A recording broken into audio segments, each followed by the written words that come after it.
Hello and welcome to Future Imperfect. I'm your host on this episode, Steve Megatron Phillips, captain of the USS This Week in Geek. I am joined by TFG Mike. Yay! For the first time ever. Yes, for the first time ever on this show. I have now assimilated almost everything to do with This Week in Geek at this point. You mean it assimilated you? No. It just sounds that much more dirty. No. You got a little bit of twig on you. Ew. Also joining us for the very first time on this show is Alex Ricci. Hello. Ahoy hoy. Hoi hoi. So the topic of this episode, which now that we have enough information floating around out there with the various comic conventions and things of Trek floating around on social media, we're going to be talking about Star Trek Discovery, since we had a couple of episodes where we kind of touched on the fact that we were hoping to see certain things and certain things that, you know, could have made this really good.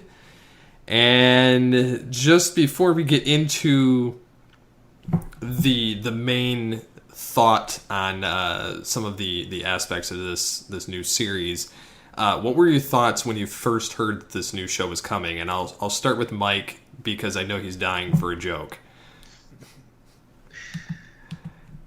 The first thing I thought was, ooh, I like the logo. And then I looked at the title of the show more. Star Trek Discovery.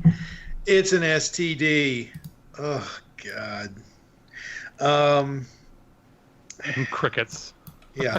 Well, the funny thing is Trek has always been notated by its acronym. So like Yep. TOS, TNG, DS9, you know, Voyager, and Enterprise. And this series will either be called Discovery or will be called STD. Yeah. If they might try to do it like ST and then have a hyphen in there or something. But that still won't save it. No, that still True, won't very say it. true. This is not SG1, Alex. I mean, you can hyphen SG and then the hyphen in the 1, but there's no way in hell. It's an STD. I almost wish this was just a Stargate show that happened to be in the Star Trek universe. When I first saw the announcement, I thought it was fine. I thought it was whatever. I didn't really look too far into it. I knew it was going to be 10 years before the original Kirk, and I've said this before in other podcasts. I would have much rather have had a future show where they have to go back to the past to fix something than a amalgamation of everything. And I know I just saw a story recently in the last week or so that Brian Fuller, the former showrunner, came out and said he originally wanted it to be an anthology series, and everyone was like, oh, that would have been really great instead of what we're going to get now. You know what might have been better? What? If you're going to do a prequel, set it at a time when none of the shows were taking place. Set it in the events after Generations. And that's what I've always said is I would love to see it take place after the 2293 decommission of Enterprise A and after the launch of Enterprise B, and see it take place during that whole time span of the mission of the Enterprise B and the Enterprise C, and even up to before the D, because then they could still touch on like Picard driving the Stargazer and whatnot. But there's that whole time span where very little is known.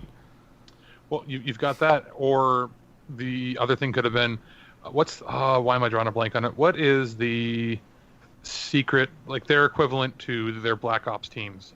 Section 31? Yeah. Why don't you set it in that time frame or in that time period, you know, about the formation of that group? Because then you have an excuse to have technology and ships that look more modern to say, let's say, like, for instance, the technology that we see in the trailer for this looks far and beyond and more advanced than anything that was on the show previously, even though it's set in the past. Well, you could have it as they're in a prototype ship that with technology that wouldn't be used for the next, let's say, 30 years or something. So they could have easily written their way around some of the issues that I already see with it. Some of the aspects, like when Don and I first talked about this, we joked that we would love to see either a Section 31 series, which takes place throughout all of the timelines, from Kirk through Voyager, and even beyond that. The other thing is that they could have almost done a series of, and we kind of joked around the anthology thing as well, because every season you could have a different crew be the focus, which, funny enough, was part of the ideas, but CBS didn't want to go that way. Like Legends of Tomorrow sort of thing? Well, almost like Legends of Tomorrow, but they wanted to do like American Horror Story style for sci-fi, but doing it with Trek as a known property, so every season would be an entirely new crew. I think Babylon 5 tried doing that with when they sort of did their relaunch with, was it The Lost Tales or something, where it was an anthology, like 2 40 or 45-minute episodes where each one was going to be a different story set in the same universe. It didn't take off, obviously, but I know that other shows have tried that. Well, I think it could have worked for Trek had they done it right. And see, they could have still had it take place during, because I guess Fuller's idea when he pitched it was the Discovery prequel would journey through the eras of Kirk, Picard, and then beyond to a time in Trek that's never been seen before. And while that would have led to something really cool, because Fuller was involved with Voyager and I believe Enterprise. And I like some of his other shows as well, but he was going for something that would have been more innovative to Trek than what we're getting, and I kind of feel like they've missed the boat, and that's why Fuller kind of jumped ship on this, because he's like, I came up with the original plan, they kind of did what they wanted, and it's not what I wanted, so I left. They basically, CBS looked and said, but that's going to cost us money. And see, they could have even done it in a sense that they could have had Agent Daniels from Enterprise, which I don't know. Okay. How familiar you are, Alex, with Star Trek Online? I bought the game. It came out around my birthday, and I bought it day one, played for a month, and went, I don't like this. See, and because I was like, I'm just roaming around in space, and there's no story, as far as I could tell at the time. Well, I played it when it went free to play, and I'll get back to my point after I bring this about. I started playing when it went free to play. The main story at the time was the Borg. Could never get past that point. I couldn't even get past being an ensign, and it was so difficult to play that I just was like, this sucks, and I quit. And then I came back once before and tried to do it again, and the story. The problem was the characters that were created then were stuck with that storyline, and you had to create a new character. And so I created a new character in February, and they've completely wiped out all the old stories, and it's completely new. Like, there's 13 seasons in the show right now, or in the game, and it actually ties back to a lot of the continuity issues between Enterprise, TOS, TNG, DS9, Voyager. Why don't they just adapt that? Because it's already canon. Well, but that's a market that the vast majority of Trek fans aren't playing that game and probably never will.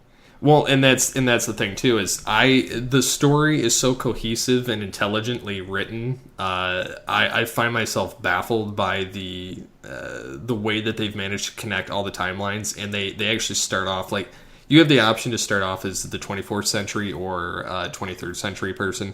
If you start 23rd century, you get to see parts of the time travel aspects going through it, and you're basically killed in action saving a bunch of Federation ships from the Klingons during this particular war. And Agent Daniels, who's been undercover on your ship for quite some time, saves you and your bridge crew and brings you to the 25th century.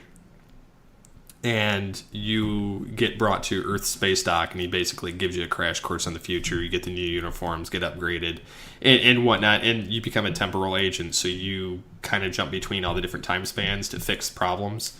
And it's really interesting how it does that, and I kind of wished that they would have gone that route with Discovery and had like a certain, like almost Legends of Tomorrow, but having like Agent Daniels leading a specific crew through time in this ship.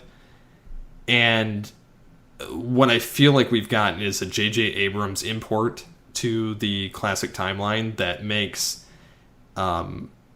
it mixes the Abrams universe with Enterprise, and it just looks horrid because it doesn't fit with anything that comes after. I am not a fan of the Klingons. I hate that. I hate that with a passion. I'm not a fan of the hologram of everything just looks so cheap. It looks so cheap. The Klingons, they stole from the Abrams Kelvin universe and said that, well, we have a different sect of Klingons. And it's like, no, there was only the brown Klingons, and then there was the ones that had the ridges and ones that didn't. Like, there was no, green or blue. This doesn't look like they're in like transition either. No, and this looks like some other kind of weird mutation type of thing, and it kind of upsets me in that regard. And then not only that, but the ships and the how high tech a lot of the stuff is. And they did manage to keep the communicator, the phaser, and the tricorder very TOS-esque. The uniforms, I don't want to see that. Like, nobody wants to see TOS. Like I don't know why they keep. I don't know why Paramount and CBS keep going back to the original series. It was the weakest of all of them. I know. I think that it only got better when they went through. Like, I think DS9 was probably their strongest series, and that's because it featured war and innovation. Well, and the funny thing is, that's the one series where I've seen probably 35 episodes, maybe 40 episodes, sporadically. So I want to do a full rewatch, but I want to get the DVDs and just power through it. See, I've been watching them on Netflix or Hulu, the entire series. I've blitzed through the original series, the ones that were actually good, and then because there's about like a season and a half, about half of TOS is good, about 2/3 of TNG is good, about 3/4 of DS9 is good, and about half of Voyager is good, and then it's about a third of Enterprise is good. So I mean, it's basically season 1 and 4 of of Enterprise. Yeah, I mean, it's and basically if it had Daniels in it, it was really good. And then they actually introduced the Borg in Enterprise, which pissed me off to no end. But it alluded to that First Contact film that when the Borg were trying to stop the Cochrane ship, that one of them got frozen in the northern regions of Canada or something like that, and it was discovered, so they had to put an end to it, but they didn't really know what it was, which was kind of the start of the Section 31 type of thing. So, which I gave it a pass for that after rewatch, but like season 4 did a pretty good job of trying to fix the holes of the previous seasons and tying it together with I don't know, it had some pretty strong episodes until you got to the end. Well, like the Enterprise J thing, I don't know if you remember that. I haven't seen it since it aired live. Anyways, Agent Daniels shows Archer this fight in the 26th century, which is also, by the way, in the video game. Okay. And you find out that in the video game that Captain Chekhov is a temporal agent. Okay. And he actually is kind of quasi-captain of the Enterprise J. And Captain Scott is pulled from the 24th century, along with the 23rd century, Captain Chekhov. So you've got kind of like these two legends fighting with your team and Daniels to do this temporal Cold War battle. So it's kind of an iconic, interesting battle. So, but like I said, the game makes it infinitely more interesting to the Trek mythos than what I feel Discovery is going to do. So you're saying I should watch like a playthrough of those key missions on like YouTube or something? Oh yeah, definitely. And truthfully, if you were to play the game and get up and going with it, at most would take you probably 2 weeks to beat the game. Okay, maybe it's worth it.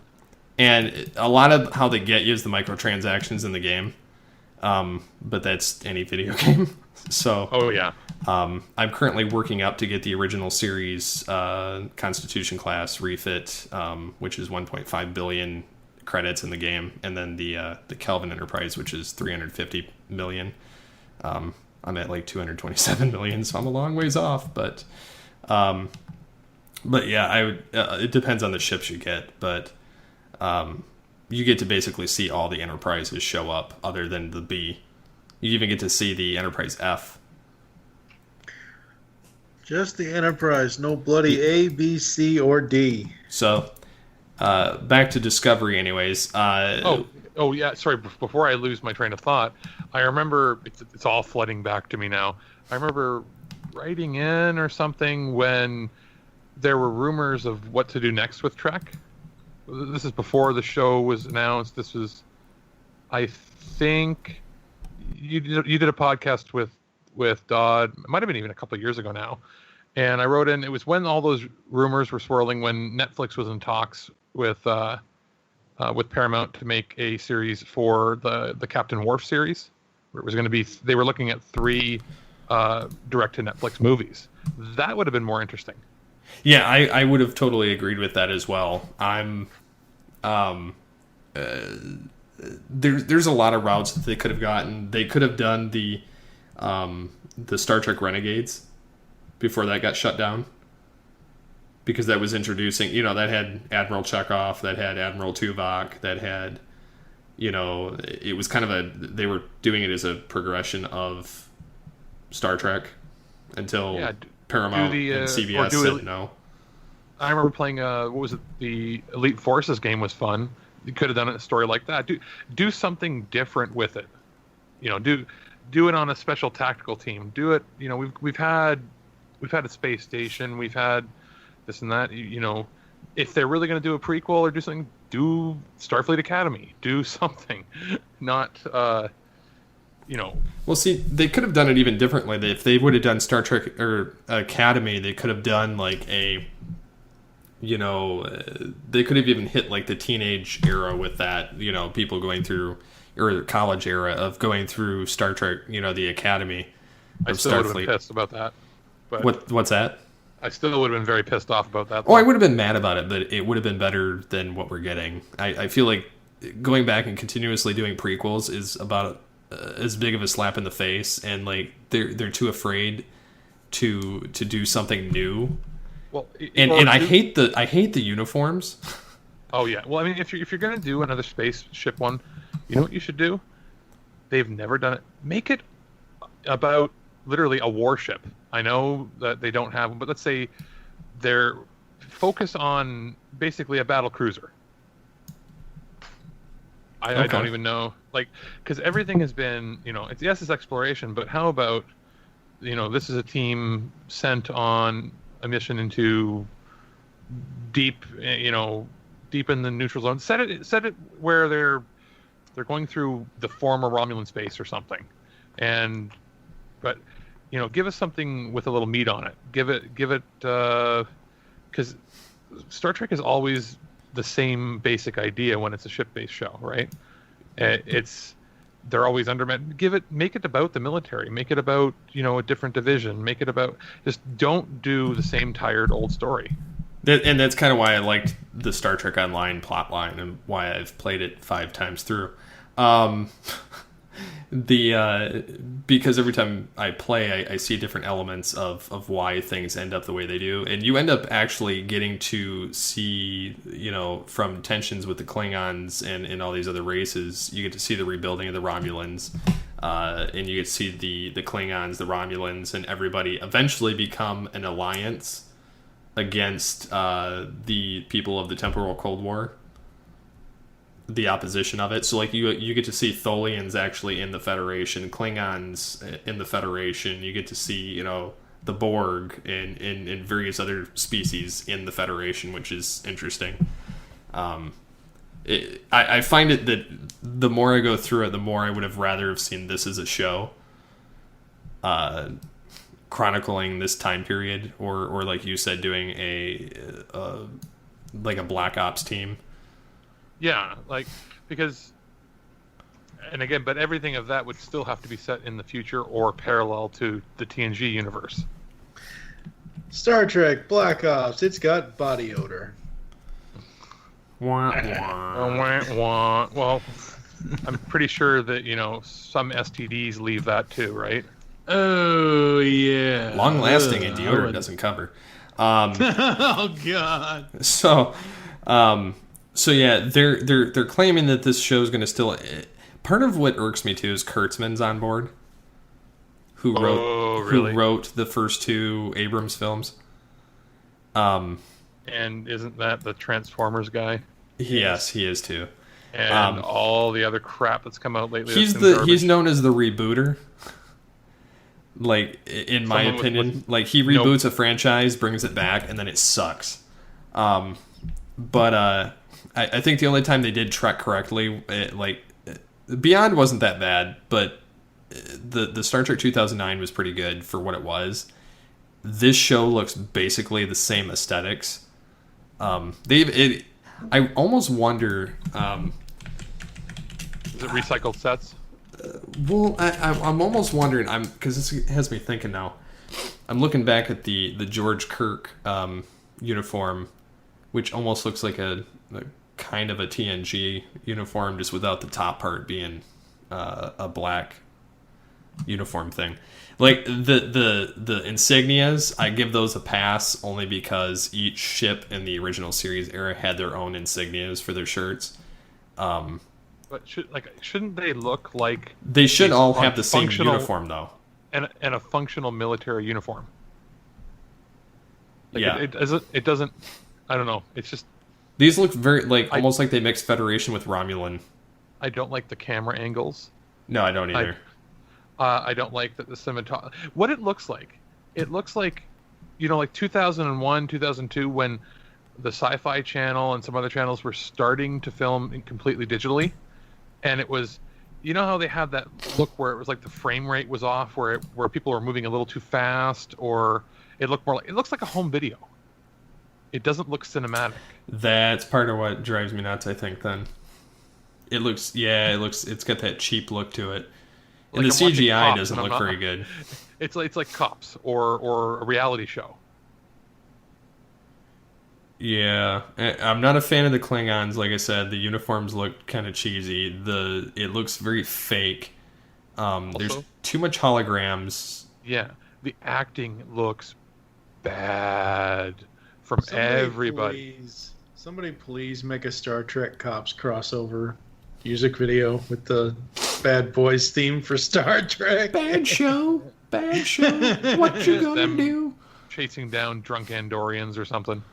Chasing down drunken Klingons from a galaxy near you. Or there's a show. Make it about, the military police or something.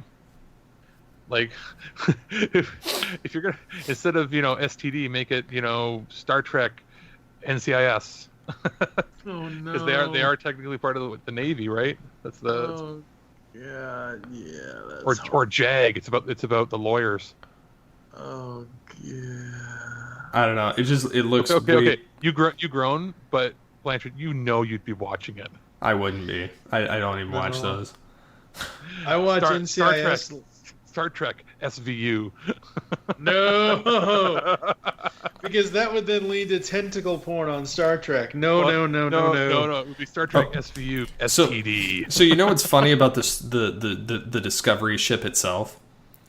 It's a rejected Star Trek Phase 2 starship design, and I put together this graphic a long time ago. If I can dig it up, I'll show you guys. But I dug up this image of the original ship, and it looks exactly the same as the Starship Discovery. Except this one is all CG and looks like garbage. Well, the other one was just all white and looks like garbage. So there really isn't that much of a difference. I'll take physical garbage over digital garbage. Yeah, I mean, I guess I can see that. Like I'll give you an idea. Lex and Star Hunter, those two really cheap shows, look better than this. And those were like really cheap, crappy Canadian shows. Lex was the one where they're in like the bug that's also a ship. I shall send links. Yeah. Terrible CGI. I wish I could find this graphic because I would love to show you guys because I did a side by side. Actually, you know what looks better? Andromeda looks better than this. And that's like 15 years old. That is true. What I think it's missing is a lot of the practical effects. Oh, yeah. Which would make it... Oh, here we go. I'm going to take this image and I'm going to repost it. But if I can copy image address, I'm gonna dump it in the Skype window. Oh, right, let's see this. This was from Star Trek Planet of the Titans concept that somebody pitched to Roddenberry. Yeah, that could have worked a hell of a lot better than what we got. It's the same shit. The digital one looks like that TNG pizza cutter that they have at ThinkGeek. Yeah, The one on the left looks like somebody stuck the Enterprise on a ship from the original Battlestar Galactica from the 70s.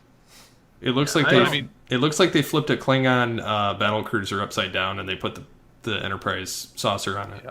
It looks a bit like an aircraft carrier, which could have been interesting too. Yeah, I don't want a Star Trek pizza cutter. Thank you very much. So the other thing I kind of do want that pizza cutter. So they've also announced that the show will be a hard PG-13, but no nudity. That means they're going to say shit because it's on digital, so they can say shit a million times. Which I think is distasteful for Star Trek. Well, and again, it depends. If you're going to make this a show about Black Ops or an elite force team or something, it makes sense because they're hardened soldiers. This, it looks like they're trying to make the Ron Moore Battlestar Galactica. Only that show from 2004 had better special effects, better camera work, significantly better acting. It was better written, and it was created by the guy that did Deep Space Nine. So it looks like I don't know. Here's the thing, where I'm being very negative about it. I'm still gonna watch it all. So you're going to pay for CBS All Access? He doesn't have to. He's in Canada. I am pirating it. Well, like crazy. Canada doesn't have to get. America is the only place that has to get the CBS app. Well, we don't. Well, we can't get it on Netflix. It's going to be airing on the Space Channel here. Well, it says Bell I don't Media. have cable right now, but yeah, I can PVR it or get it from somebody. But yeah, like it's weird. It's gonna air here first before anywhere else, and then an hour after it airs, that's when it gets posted online, and I think Netflix has to wait a day or two internationally. So it says, I have the entire breakdown of it. It says the synopsis is set in the prime timeline. The USS Discovery, NCC 1031, and the USS Shenzhou explore the galaxy 10 years before Kirk takes the command of the Enterprise. Will follow the voyages of Starfleet and their missions to discover new worlds and new life forms, and one Starfleet officer who must learn that to truly understand all alien life, you must first understand yourself. And it says the series will feature new ship, characters, missions, and they say it's going to be the same ideology. But here's the thing. What can they possibly discover? Nothing, or it breaks continuity with everything else. Yeah, and that's the thing. They had to hire a bunch of people to keep them on continuity, but I don't know how. They're like, there's plenty of places that we can explore that haven't been explored already. No, because then why would they never be mentioned unless they discover a place and then we have to destroy the place and erase all records of it? Yeah, I don't know. I find this like highly illogical, but Like, Yeah. and is this going to be about like when they first encounter the Klingons? Is that what this is? It's supposed to be during that Klingon war type of thing before. See, Like- I had thought it was going to be because what's the really good episode of the original series where they encounter the Romulans for the? It's not the first. Balance the of first time- Terror? Yeah, they mention in that nobody had seen them either ever, or there had been that encounter they had that was very violent previously. So that's what I thought this was going to be originally, because we still, after all these years, can't get anything with a good Romulan storyline. I don't know why. Oh, I know. Every time they try, it bombs terribly. So they resort to the Klingons. I don't know. I would rather see them go forward in time rather than backward. But like I said, if they were going to go in any origin concept, I would have rather seen them go in between the Generations and encounter and encounter at Farpoint. Yes, I would have loved to have seen that time period, because that's the only thing unique that you couldn't really tell me otherwise. Like it would be the most fitting timeline for this whole thing to take place. But so like the show, it's supposed to debut Sunday, 24. September 24th on CBS, airing at 8:30 to 9:30 p.m. Eastern time. And it's supposed to be available on demand on CBS All Access, and the second episode of the series will be available on the service that same night, immediately following the broadcast premiere. And it says the first 8 episodes will run from September 24th through November 5th. The season will then resume the second chapter during January 2008. And so according to this whole breakdown, I've got a whole chart. The CBS app with all access subscription, which is available for everywhere. It says it, has the library of all the shows, episodes, current and past seasons, all the CBS crap. And then Canada is going to have it on Space Channel, which the first 2 episodes will air on it looks like, those will be back to back, but it'll be on the Space Go app as well. I'll tell you this, because it's airing on cable, like standard television, it won't be airing at 8:30. They're going to air it at 8 p.m. So we're probably going to get it about a half hour ahead of you guys. Yeah. And then all other regions says the show will be available via Netflix. Each episode of the series will be available within 24 hours of its U.S. premiere. Netflix will launch Discovery on Monday, September 25th, to countries outside of the U.S. and Canada. The first 8 episodes, same scenario, which I think is a crack. I think it's a crack, but... So you mentioned earlier about you would rather have it be in the future than go into the past. I know this is a copied idea, but everything in Hollywood is a copied idea. If they were going to do this properly for me as a casual Trek fan or anything like that, as I mentioned before, have it set in the future, but they have to go back into the past because the future is so screwed up that basically Days of Futures Past, essentially, And is that what was, I'd like to see in Star Trek. but that's sort of what Enterprise was. Yeah, but that was 1,000 years, though. No, it wasn't. Wasn't it? No, Enterprise only took place. It was like it was 22nd century. It was only 100 and some odd years before Kirk, and then the Agent Daniels was from the 26th century during the Enterprise J battle during the temporal Cold War. So it actually connected beyond the 24th century, but we're still missing the 25th and then part of the 26th. So they had that space to play too. Which, again, the game covers 80% of all that, but and it fills in all the gaps that are even humanly possible in any of the other timelines. So, I don't know. I would have rather seen them go a different route, but they've got the only character that even looks. They've got 2 characters that are basically from the original series themselves that are in this, and that is Ambassador Sarek and Harry Mudd. So what are your guys' thoughts on on having new actors portray classic actors in a younger capacity. I mean, the Abrams roast was fine. Don't say that. Don't say that. I said it was fine. I didn't say it was good. I still haven't seen the newest movie. It's actually better than Into Darkness. I really liked it, and that's coming from someone that likes the prime timeline. I'm somebody who I have a higher tolerance for remakes and reboots than a lot of my friends, and I was ready to stab the projectionist when I went, this is going to be Wrath of Khan. Oh my god. It was so verbatim. So telegraphed. Anyway, yeah. And then they thought, oh, we're going to be clever and we're going to reverse what happens and who has to sacrifice who. And I love how they resurrected. They were like, we don't have Genesis, but Khan has super blood. And he's really thin this time and not actually strong or imposing looking. Yeah, he's just we have Benedict Cumberbatch because he was the best we could do right now. Well, and here's I don't have a problem. He's a good actor. Fine, it's not a problem. He's not Khan. Don't give me the same story.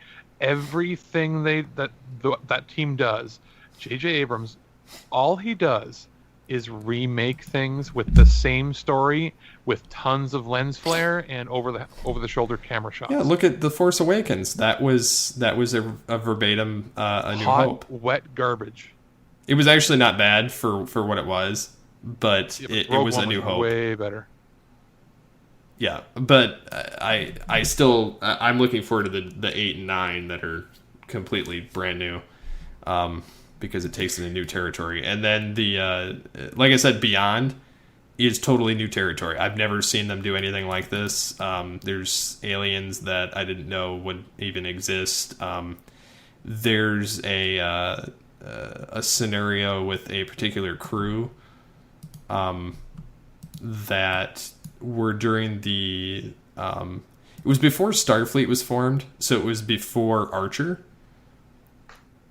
Just vaguely, this particular crew that went missing that they reference, but it has the same type of ship as the NX-01.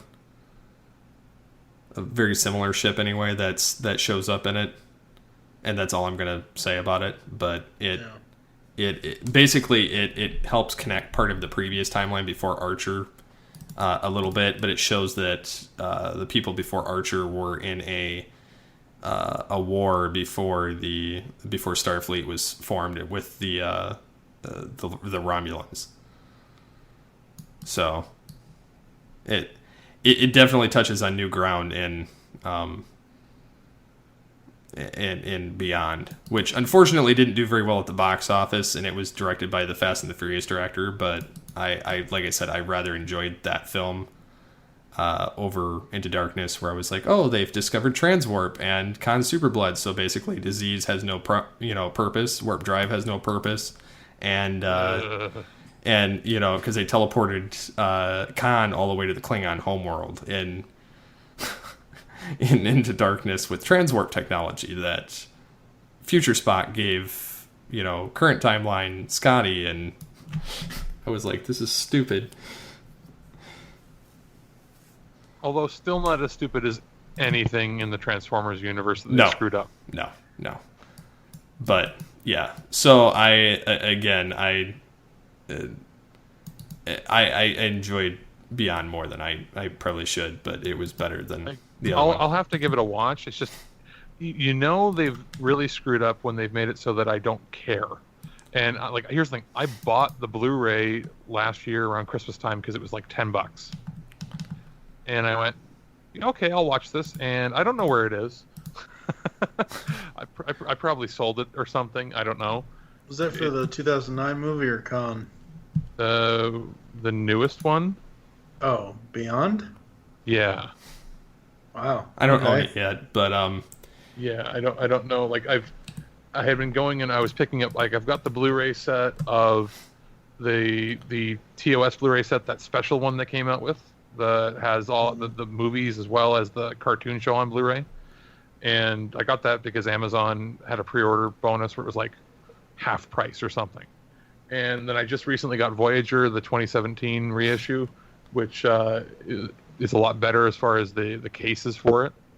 And I've got complete set of Enterprise, which I still have to do a rewatch on, and the TNG box set that has all of it. So I mean, I'm slowly collecting the things, but I'm still waiting on the movies, like the TNG era movies, to have like there's like deleted scenes and director's cuts that still haven't come out. I actually have seen that the Blu-rays that are out now, like they have the complete movie collection out now. Okay. On Amazon. Surprisingly, for not that much. I just saw them not that long ago. They've got like the original series ones, and it's the only one that I've ever seen that had deleted content from was Nemesis. Well, and that's the one where they have said that they have a cut of it that included all the scenes that the diehard fans would have wanted to see, and I don't know why they hold, like, they re-release their movies over and over and over and over and over again, just changing the packaging and teasing that they have these other versions and then never actually capitalizing on it. Whereas Lucasfilm always released Star Wars with changes and nobody wanted them. Exactly. It's mind-numbing. Yeah, so every time George Lucas changes something, take a drink. Well, he no longer has that power. I was going to say, we'd all be dead. Yeah. We would be all intoxicated to death. So this is fresh today as of from Trek Movie. It says CBS previews Star Trek Discovery theme music for critics and announces after show details. I wish I could hear the music. But it was at the Discovery after show thing. I don't know what this was for. It was Television Critics Association, I guess. Today to promote the show. And it says that Discovery is about the path to utopian principles that are endemic to TOS. These are just random critic people talking on Twitter, but they've got them all on the site. It says Akiva Goldsmith says, we try to speak to how philosophical precepts came to be pre-TOS in the time of war. Producers are assuring us there are lighter moments in it. Akiva Goldsmith says Star Trek Discovery is by far the most serialized version of Trek after he's reminded that DS9 was also serialized. Says Harbert's they will try to play with Trek canon when they can, but when the show is over, it should fit within the canon nicely. It's long form storytelling for characters without conflict. There's no blah blah blah. The show is created by fans for fans and people that don't know Trek. That's Kurtzman, because he's a douche. And Kurtzman says, we all respect Brian's vision. We honor what he did. Much of what's there came from his mind. Liar! Damn liar! Yeah, although they changed everything after he left. Well, and the thing is, like, if they wanted to do, like I said, if they wanted to do a serialized thing, why not just go, oh, wait, we already did that, DS9. And I was just looking at what Ron Moore is doing. He's doing a Philip K. Dick Electric Dreams. He's making an anthology series based on some of the best science fiction books of all time. So it's almost like, why didn't they just go to him? He's doing a short anthology series. You could have somebody who knows Trek, who knows how to write good serialized fiction with the Battlestar Galactica series, and he knows how to have. It's like they're trying to copy his work. With to me, this looks like Battlestar Galactica light, which is unfortunate. Yeah. Well, Ron Moore used to be a part of DS9. Yeah, he was and Voyager. He was the producer for the whole series. Yeah, along with Rick Berman. Well, I'm assuming he produced the. Rick Berman created them with them, but. And it says he was a producer and writer on. What does it say here? He wrote 27 episodes of Next Gen. He wrote All Good Things, the finale. One of the best episodes. Yeah, that's the one that won the all the awards. I think it's the one that won the Emmy for Best Drama of the Year. And it was a really good episode. Yeah, he was the main producer on Deep Space Nine, wrote 30 of the episodes, looks like all the major continuity episodes. He wrote 2 episodes of Voyager, but that wasn't his baby. No. And then he did a few other random shows, and then Galactica did the whole thing. They won all those awards and sort of gone into a little bit relative obscurity since. So the new Klingon look came from Brian Fuller, who didn't want them to be the thugs of the universe. The Klingon ship was also very important to him. He worked on it for months, which it all looks like crap. They wanted the Klingons' aesthetics to look different. They even spent a lot of time on Klingon biology, which it says the theme to Discovery was performed by 60-piece orchestra, pays homage to the original. What is this?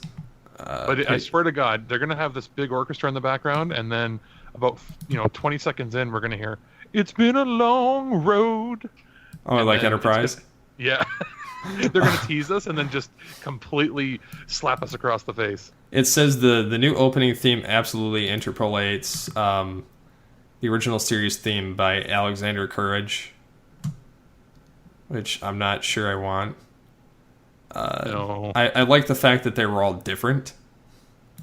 Different, but had a similar motif. Yeah, and it says, and then the actors are all running their mouth saying that, oh, blah, blah, blah, dream to be part of history, and, they're, I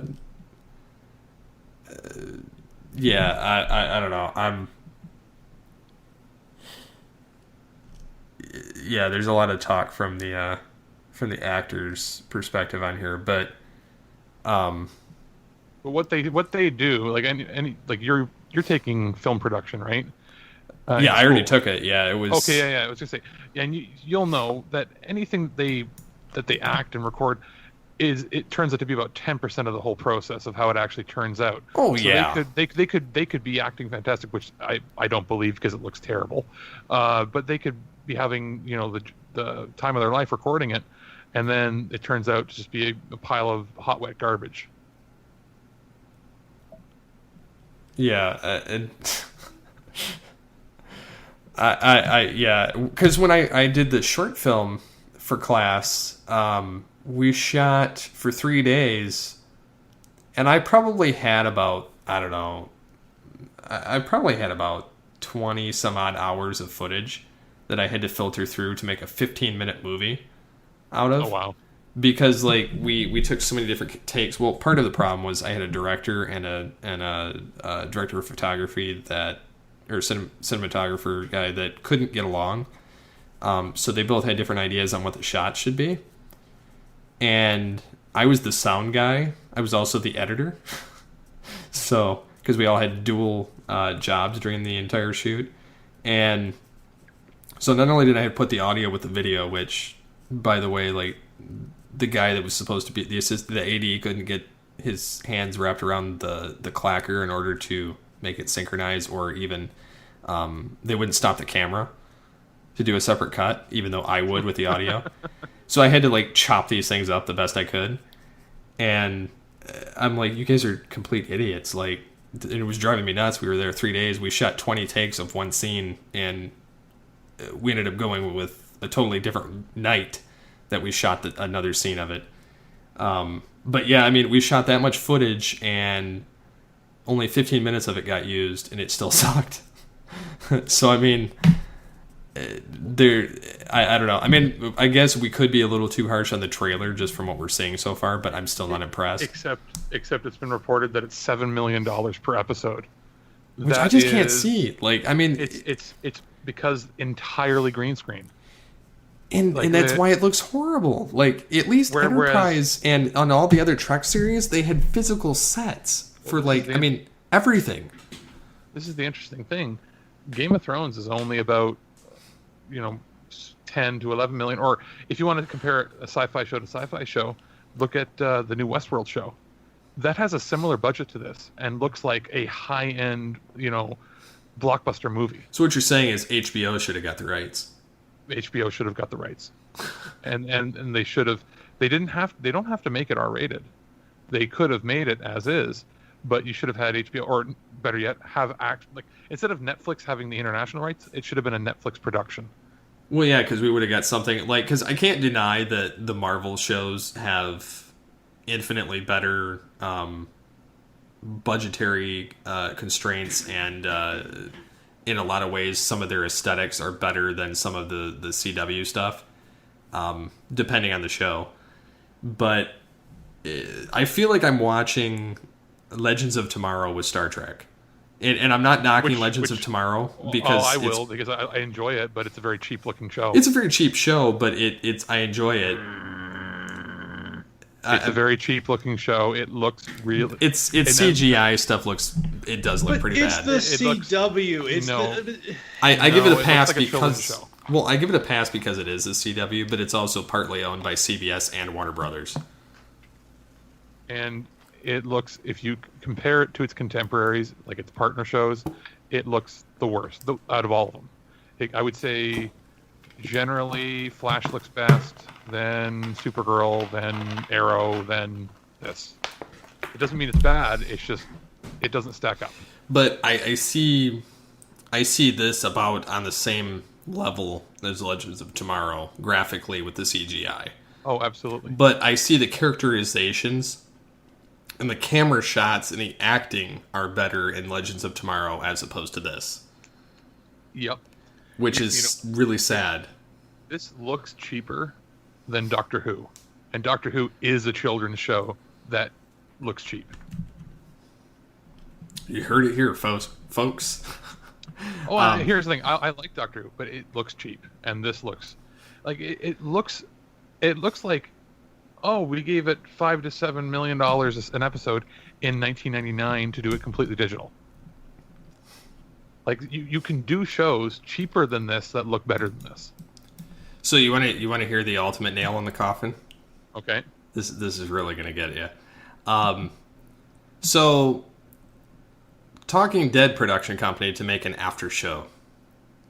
Which will run approximately 30 to 40 minutes and have social elements built in. There will be a new episode of the after show each night. At CBS All Access has a new Star Trek Discovery episode. No word yet on who will be the host.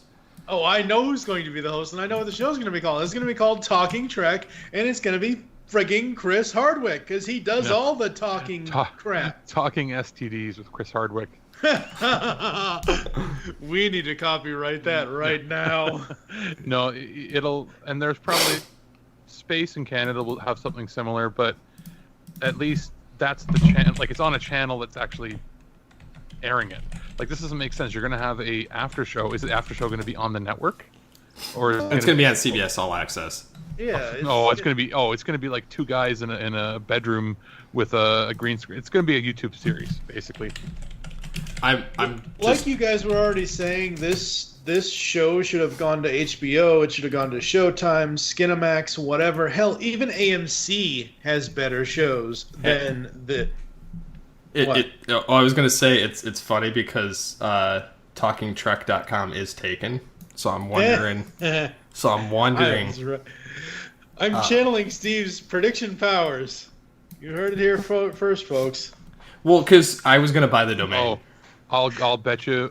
I will bet you guys each $1 on PayPal that the co-host or main host is Will Wheaton. Yeah. You know what? If they really did this, well, because Nerdist, which is owned by Hardwick, is also unified with Geek and Sundry, which Will Wheaton's a part of. So I would not be surprised. It would only make sense. I would not be surprised. So here's the thing, okay? You got Chris Hardwick poorly directing traffic on Talking Trek, and you got Will Wheaton and Sheldon. No, you got Will Wheaton and Sheldon Cooper fighting over the show. That would be hilarious, because that's one of the best things about The Big Bang Theory is whenever Will's on the show, he and Sheldon always come to blows over Star Trek stuff. What I would want is for him to be just brutally honest and just rip it to shreds every episode. Yeah, pretty much, yeah. But does it have Wesley Crusher? No. Well, no, here's the thing. He would rip it to shreds until he finds out he's going to be in an episode and be like, okay, I get paid money. Yeah. I could be a real boy. Now, again, we're ripping on it. We haven't seen it, so we really don't know. Like, I'm looking at the first two episodes. And the first one, written by Brian Fuller and Kurtzman, meaning basically they're going to erase everything Brian Fuller did, except they have to put his name on the credits for union whatever reasons. But episode 2, written by Brian Fuller and Nicholas Meyer. Now, that's an interesting thing about this show is that Nicholas Meyer is also an executive producer who did two of the best Star Trek films ever. Well, yeah, exactly. He may be the only factor that pulls it back into reality. And that's good because he's the reason that we got more films in the first place, was because he did Wrath of Khan and gave it that more military look and gave them those red uniforms that I love so much. And we actually got a strong storyline, and two of my, I love Wrath of Khan, but Undiscovered Country is by far my favorite. And he was the writer of Voyage Home. Well,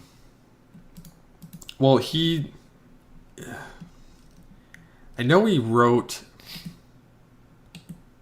I'm trying to put together. I know he wrote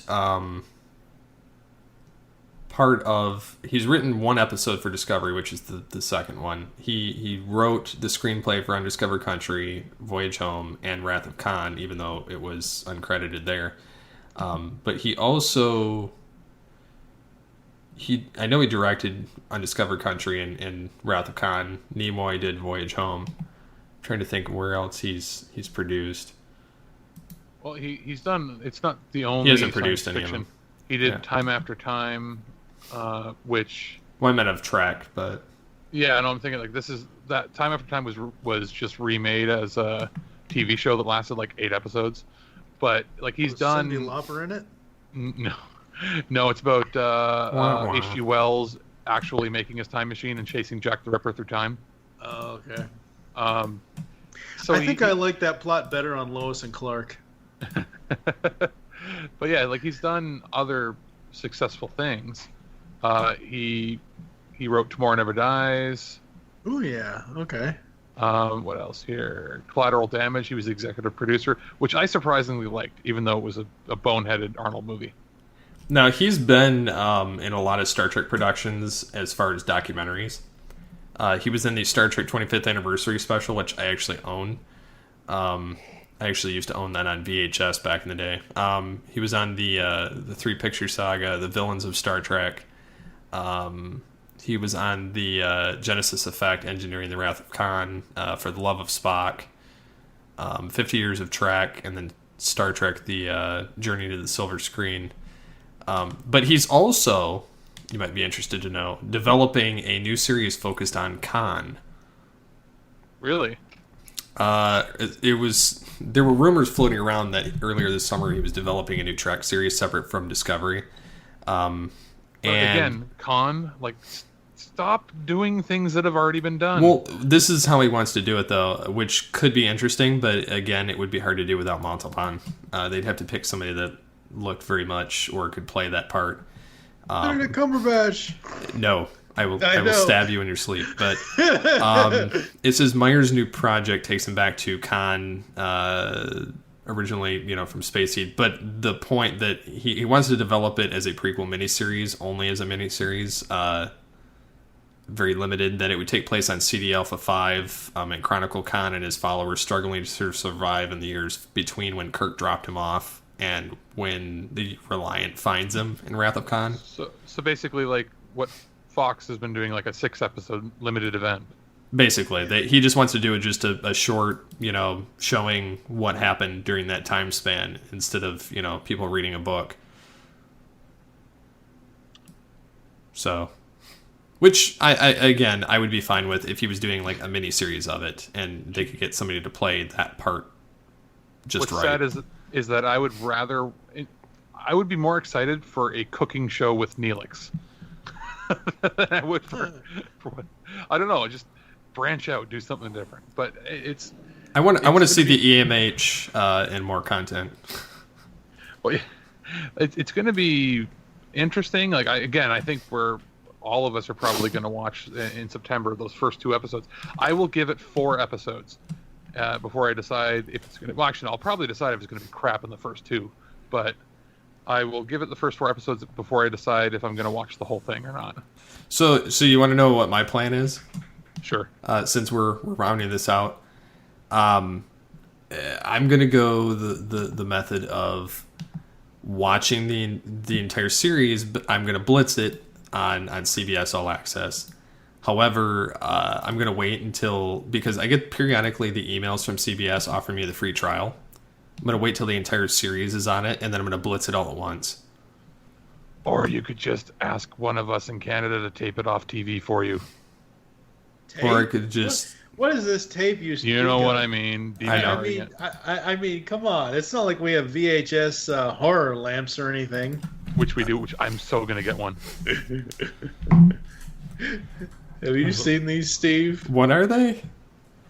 They're LED VHS lamps. Basically, old VHS tapes hollowed out and LED lights put in them to be And like they're- night light. Yeah, and like the Halloween one, like it'll be the Halloween movie series cassette tape, and it'll have like these bright orange LED lights. So the lights match the theme or the color motif of the movie. Instead of just filling up a landfill with old VHS tapes that nobody's going to want anymore, this person on Etsy is making them into desk lamps.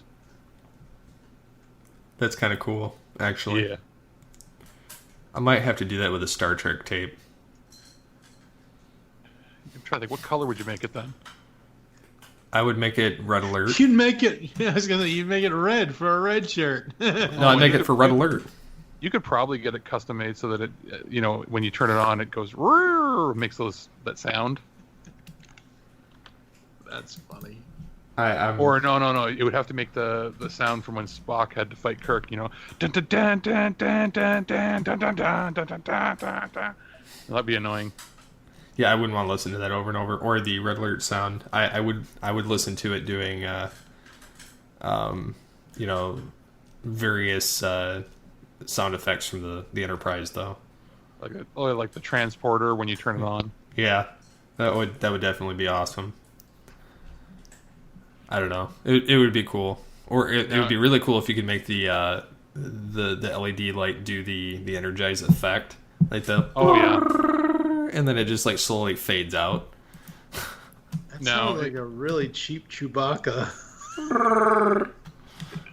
Mike, are you gonna watch it at all? Are you gonna try to give it a go? No, I have no interest at all.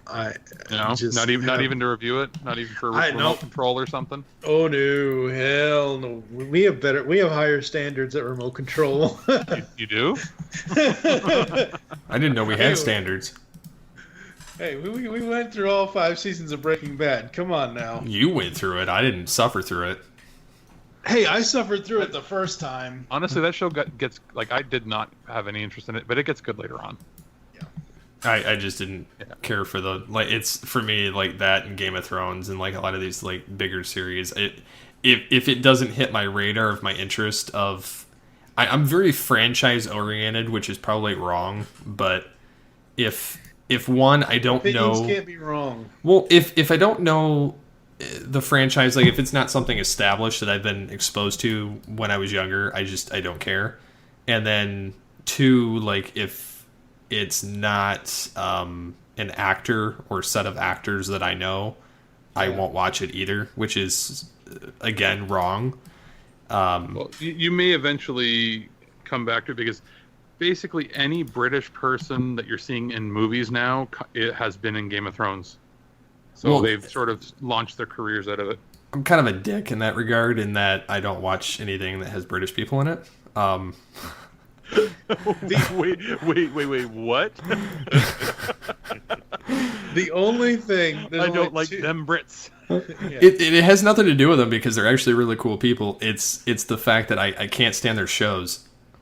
There's only 2 shows as a kid, and that I can probably go back and watch one of them now. I don't know if I can watch the other one. There was 2 British shows as a kid that my mom would always watch: Faulty Towers with John Cleese, and Rising Damp. Doctor Who, the current Doctor Who, has been around for 12 years at this point. Before 12 years ago, I never knew there was a damn Doctor Who. And they're like, oh, 50th anniversary of this, 50th anniversary. I'm like, it's kind of like Geico saying on some of their ads, oh, we've been around for 75 years. I never saw a damn Geico ad in the 80s on television. Well, I think it's because I think maybe PBS showed it, but like up here, Canada was starving for programming, so we had reruns of. I never watched it, the original Doctor Who, because it was. You want to talk cheap? How about a guy that puts a cardboard box on his head and we draw eyeballs on it, and now he's an alien? Like that show was filmed, with whatever change you got after going to the gas station and going to 7-Eleven. That's how. So basically, that show is cheaper than that $2 all-you-can-eat box. Yeah. Did you ever watch HR Puff and Stuff or any of those 70s like puppet shows? Oh. Other than the Muppet Show, no. That's okay. The Muppet Show had higher production values. Yes, because they have higher standards. Yeah, because it's a good show. Yeah, and Doctor Who was always that show was about the story, not about the visuals. And now it's a little better, but still, that show, I think it was on since '63 or something like that. Yeah. But yeah, and anybody that's a big or Who fan or Whovian, whatever you want to call it, I'm sorry. Your show sucked until the new series came out in 12 years ago. Okay, I know I did this the wrong way. Steve's told me this. Dot has told me this. Whatever. What I wanted to do 12 years... I think I did it in 2007, 2008. I forget when it was. What I wanted to do was... when I got Netflix streaming for the first time and Doctor Who, the 2005 series, was still on there, I wanted a taste of... Everybody's like, oh, the first, the second, the third, the 11th, the 12th, whatever the hell number the damn die, I don't care. So I went and I watched 2 episodes from each of the 2005 seasons to see if I can get into it. Okay. The very first episode I saw was Rose. I wanted to poke my eyes out. I wanted to scratch my eyes out. I wanted to oil my face in oil. I watched, I think when it was in its second season or series, whatever you want to call it, and I watched from the beginning, and I was like, okay, it's okay, but I mean, I have a high tolerance for terrible shows. I own Andromeda, but the Blu-ray imported from the UK. You leave Andromeda alone. That's a good show. Yeah, but I paid $110 to import the Blu-ray set of it. Well, that's your fault. Yeah, it is. So, I gave it a watch and I went, still looks like that. It's the same thing. The British shows always have a frame. Some of it's the conversion, but it's the frame rate thing. Most of their shows look like they're filmed on tape. Like a drama should not look like a sitcom from the 70s. Yeah. Or a game show from some of the old British game shows. Oh my God, they're so bad. So there are some British shows that do have a higher quality, and they're honestly they're few and far in between. But some of the newest ones, because they're doing co-productions in Canada and the States, and so it's the ones where they're using our crews to film it look better. Just I don't know what it is. They just do. But yeah, and I'm glad you didn't go back and try watching the pilot episode from 1963, because I fell asleep trying to watch it. I would rather watch The Incredible Hulk or Wonder Woman or every episode of 66 Batman. And I know we've gone away from Trek. I have no interest in the STD whatsoever. I just don't have any interest in it. Until Stan Bush has a song, maybe he no. If you got the touch?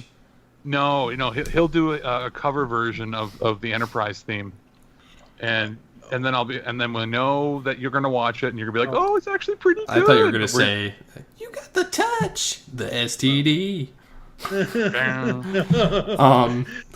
But no offense to Stan, but the theme song should be Dare to Be Stupid. Yes, it should.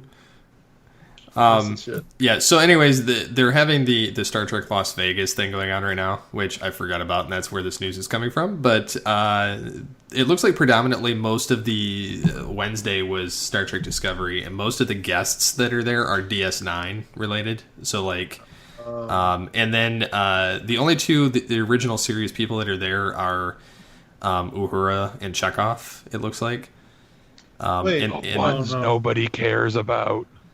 which is funny because they're the only ones that are still active in the franchise from the original series. Because like Chekhov, Walter Koenig was actually in Star Trek Online, and they've got Scotty's son actually playing Scotty in the game because obviously he's not among us.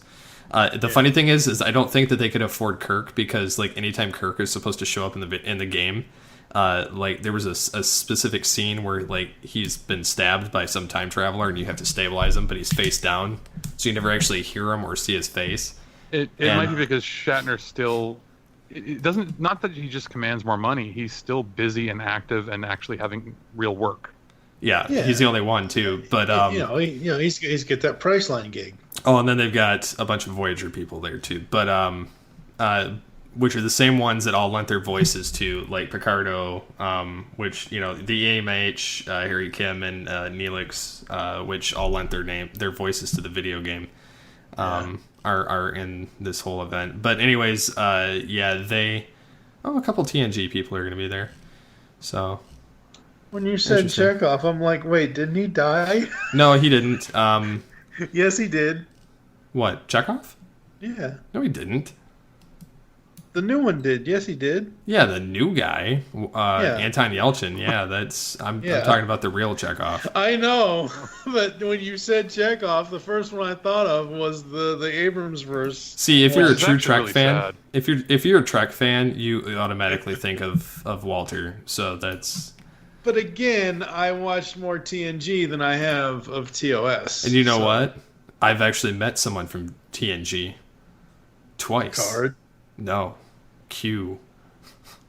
Oh yeah. Well, yeah. I met him in person though. He goes on tour. He's come here 2 or 3 times with the holographic Doctor. Wow, and Shatner's actually going to be there.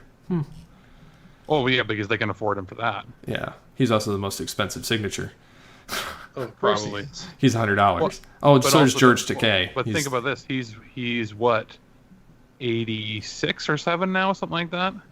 What's funny about Shatner is he's probably the most physically he's the oldest one out of the TOS crew, but he actually looks the healthiest. Yeah, he looks well. It's because he's got. Here's the thing. It's like every couple of years he gains about 5 pounds of weight, and you'll be when he gets sickly and starts losing weight. That's when you know he's in trouble, because he's.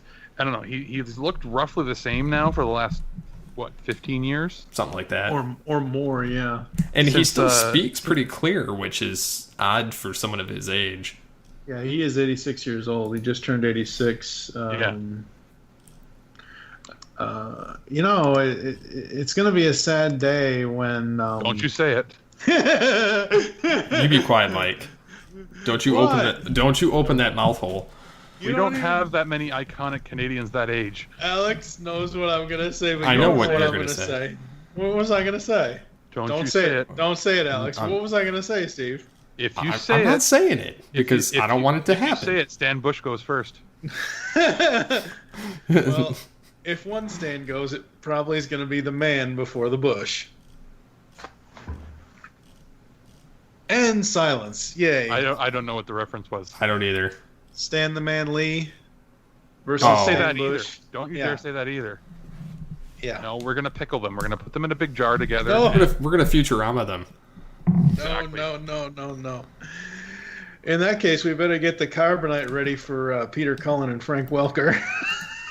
I think we'll settle with the transporters like what Scotty did in Relics. But so I think with Frank Welker, we have enough recordings of every sound he's ever made over the course of 45 years or whatever. I've met him too. He's awesome. I was going to say there's probably enough recordings of him that you could put everything into a computer and have him voice act for the next 700 years.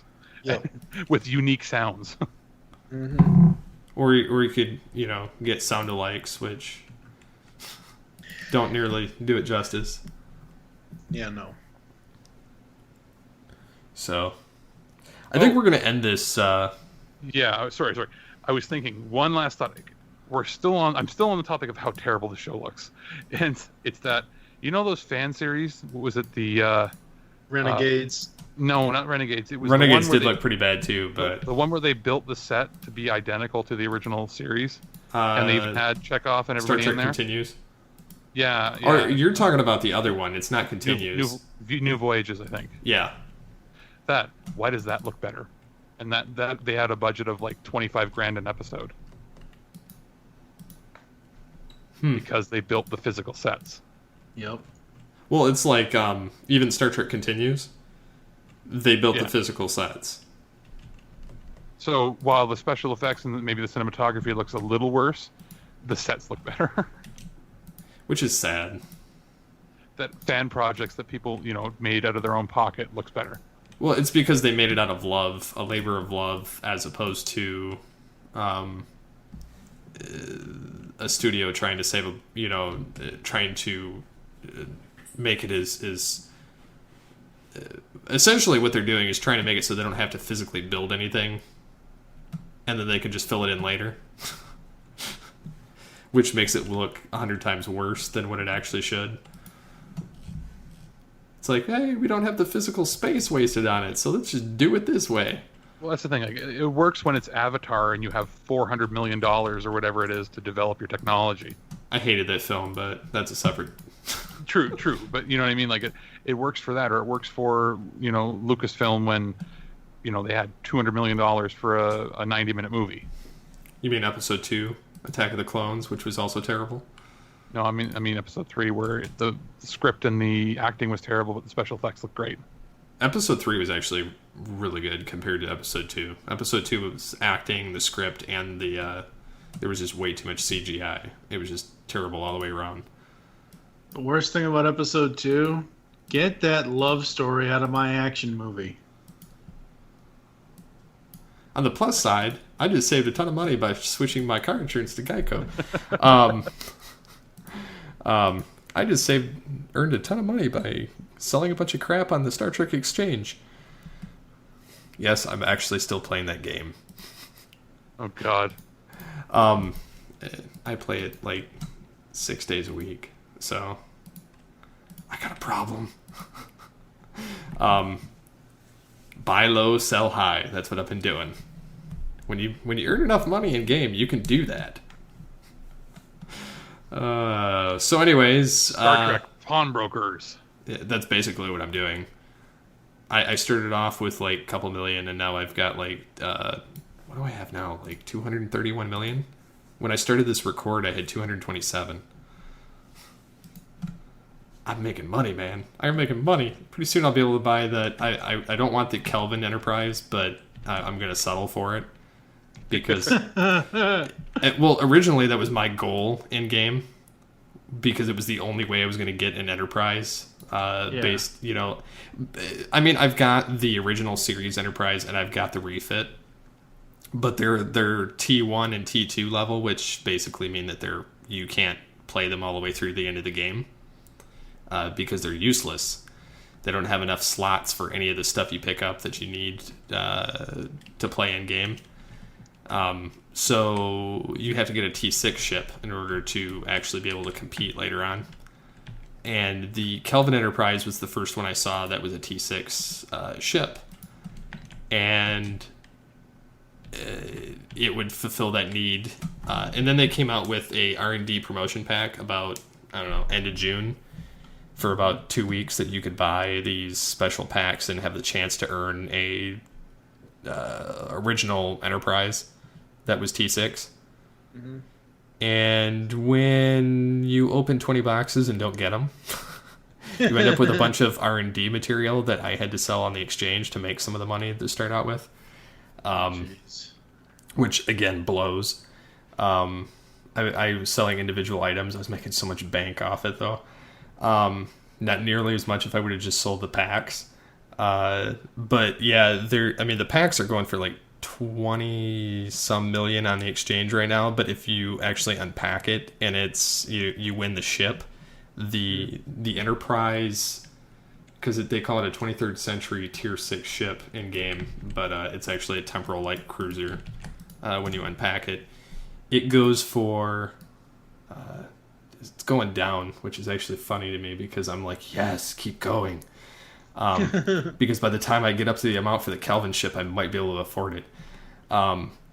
It's 1.1 billion credits in game right now, when it used to be just like 1.5 the entire time. So you, Steve, have talked about this game for the last 2 or 3 months now. About 4. And you keep whatever. I got a problem. You keep talking about 1 million, 27 million, 2 billion, 3 billion, 4 billion. How are you actually getting these credits in the game to be able to get this stuff? Holy crap! The Kelvin Enterprise dropped today.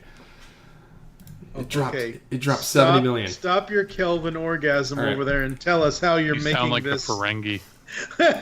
Latinum. What's funny is there's actually like 6 different currencies in game. But how do you get the currency to... Okay, so there's 2 different options. The main currency is Zen, which you can either pay actual money for, or you can mine dilithium in the game. And if you mine dilithium in the game, it's there's an exchange where typically they go from anywhere from 300 dilithium to like there was like 316 a couple weeks ago, because they jacked they limited the dilithium, so you basically it was a different market. But you can convert that to Zen and buy stuff in the store on it. And you can whatever you buy in the Zen store, there's certain things where you can turn around and flip it in the credits exchange, which is another buying market. Which is the only way you can... You're not actually going out and shooting people and completing missions to get money for this stuff. Well, You're you can just actually do sitting that. there mining minerals. Well, you can do both. Okay. I basically play the game all the way through, and then there's a couple different ways you can do it. There's they have duty officer assignments that you can do, and admiralty assignments, and they recently unlocked the Ferengi admiralty section, and in there you can win a ton of dilithium.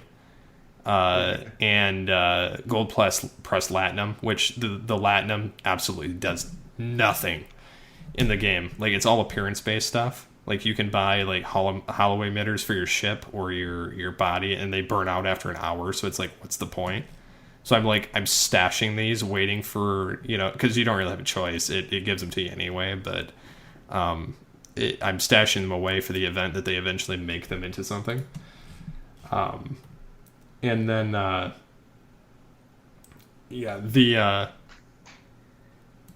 sorry, I got sidetracked there. But anyways, so yeah, then there's those methods, and then I think there's another currency too. But there's Lobi, which you can get by opening lock boxes, which the keys you get from the store with the Zen. And then there's Lolo nuts, which come around for the Ryza event every July, which I have those stashed too, because they go up in price. And around. when you first told me about this, I'm like, lol nuts. What the hell are? Yeah, so like I said, there's what is this? Cat has cheeseburger? It's taken me 3 months to figure out the entire game, like totally, because I came from the original game and nobody really taught me how to do it. And I've joined alliances and just watched stuff happen, and I've kind of been playing around with it. So I've been playing the market on here, and that's probably the best thing. Like, if you get resources and you get stuff you don't want, immediately you'll figure out which ones don't sell on the exchange, and then there's like certain things you'll figure out that do sell, and then you just kind of mine that stuff and then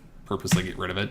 So when I get enough Zen, I buy the keys, which go for about like, for instance, they're going for 4.8 million right now, 4.89 million on the exchange. And they can go from anywhere from that to 5 million. So what I typically do is I wait till they go down to like 4.5 or 4.7, and I'll buy them all up because I have enough millions saved now, and then I sell them all for 4.9. And then I'm kind of a dick in this other instance too. The Infinity lockbox, which includes previous lockboxes, stuff that they discontinue. I'll wait until I'm trying to see if, because what'll happen is you'll occasionally see people sell them under market value, like this moron that's selling them for 172 right now that I'm gonna buy up, and then I'm gonna turn around and flip them for 190. So that's how I'm making my money in the game. But it's kind of, you find it for a decent price, you sell it higher. So you are a Ferengi. Yes, I've figured it out. I figured out the system, and I've managed to. I went from 212 million at the start of today, and I'm at 231. So Nice. I expect in another month I should have either the Kelvin Enterprise or I should have. I'm hoping the Temporal Light Cruiser, which is the Constitution class T6. I'm hoping that comes down in the market, which it looks like it is, because that means that soon it will be mine. Oh, and yes. And then my mission will be complete. Yeah. So You have chosen wisely. yeah. So I mean, I've and there's so many like uniform variations in game. Like I have my own EMH, like photonic officer. I've figured out how to make. I've stared enough at the characters of the original series cast to recreate them. Because I screenshot them, I put them on my other monitor, and then I recreate the characters on the character creator for your bridge crew. Well, you're into this pretty deep, eh? Yeah. Well, I also found out about a month ago that occasionally, if say the creators of the game screw your character up and you lose characters in game, they will give you the TOS bridge crew, holographic bridge crew.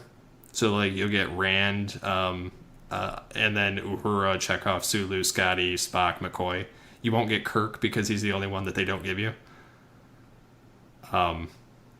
So, but they're all in the TOS outfits and whatnot. So, but I've figured out how to create them, and I've just made their movie versions so that I can age them just a little bit. So I made my own Kirk, my own Scotty, my own Spock, McCoy.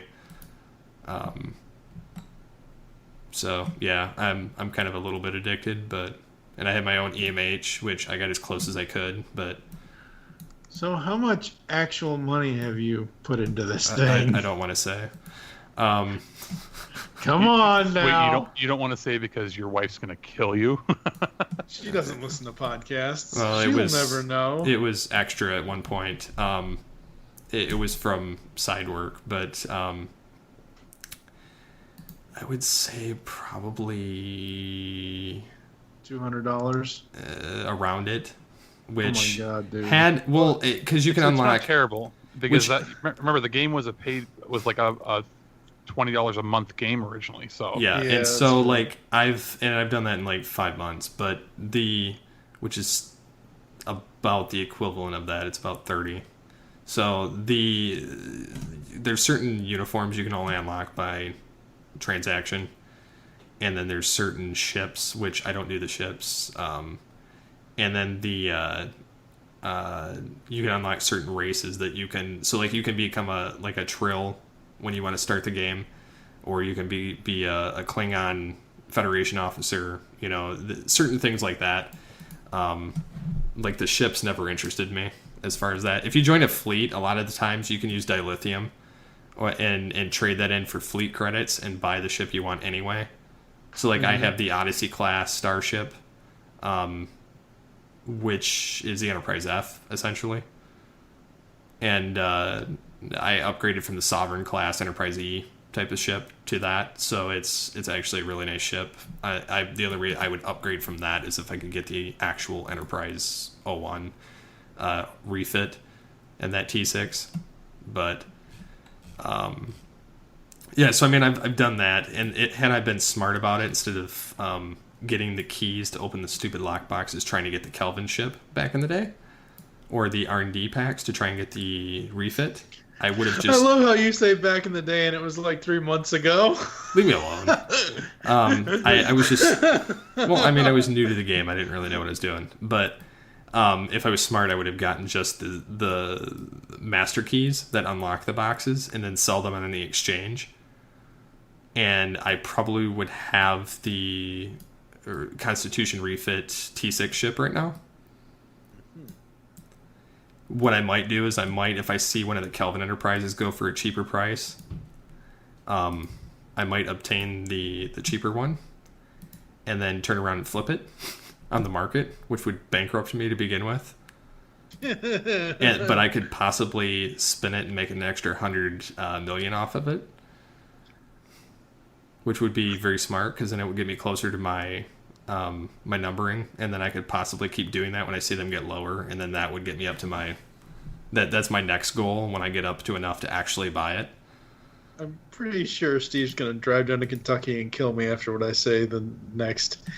Steve Megatron is the Donald Trump of the Star Trek Online game universe. No, I'm the Scrooge McDuck. All this Get money, it right. all this money you keep talking about. Back.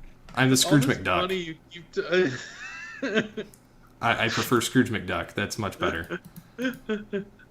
Yeah, but you're not actually diving into a giant pit of gold coins. You keep trading this stuff in for other stuff. Well, yeah, but he's also not walking up to people and grabbing them by the pussy. So with that, I think we're gonna that I know of. With that, I think we're gonna transwarp out of this episode and and meet you in the next episode. So yeah. I don't even know where to close this, but Sorry. Line, Alex. Well, I mean, you brought Trump up. I didn't do it. I know. Blanchard. Hey, I wasn't the one that said what he said. Where can the people find you online, Alex? I'm sorry, I'm just flabbergasted because I found out that Tim Hortons is raising their prices tomorrow for the first time in like 3 or 4 years. So watch as the riots happen across Canada. But Canadians are too nice. No, not when it comes to their coffee prices. But yeah, like it's our economy is basically the Canadian Mint makes the money, and then Tim Hortons dictates the rest of the prices. So anyway, you can find me online on Twitter at Gravy Moose. I am at Dave, Jew, and Mike. Where are you, Steve? At SCP-21. So, until next time, we'll be traveling to the final frontier. I've been Steve Megatron Phillips, and we are transporting out of here.